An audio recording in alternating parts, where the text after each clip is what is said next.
K7 सेलमध्ये मी CIM अशी 3 अक्षरे टाईप करतो आणि स्पेस टाकतो.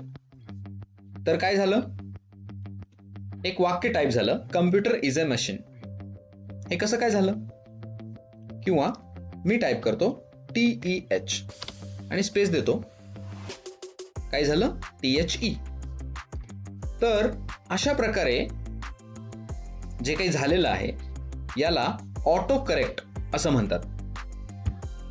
हे तयार करण्यासाठी किंवा बदलण्यासाठी फाईल बटनवर क्लिक करायचंय आणि ऑप्शन्स इथे क्लिक करायचंय आणि प्रूफिंग इथं क्लिक करून ऑटो करेक्ट ऑप्शन्स या ठिकाणी क्लिक करायचं आणि मग आपण जे काही टाईप करणार ते इथं लिहायचंय रिप्लेस या ठिकाणी. उदाहरणार्थ मी CIM असं लिहिलं होतं इथं आणि मग त्याच्या ऐवजी कॉम्प्युटर इज अ मशीन याने हे CIM ही 3 अक्षर रिप्लेस होतील.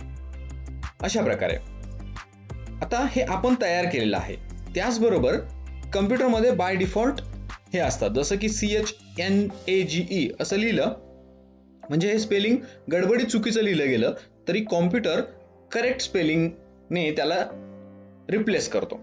आता आपण अजून एक तयार करूया. उदाहरणार्थ मी EXL असं लिहितो आणि मग त्याच्याऐवजी ऑटोमॅटिक एक्सेल असं लिहून आलं पाहिजे. ऍडवर क्लिक करायचं,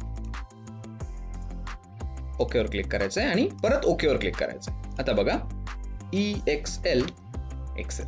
तर अशा प्रकारे आपण ऑटो करेक्ट हा ऑप्शन वापरू शकतो.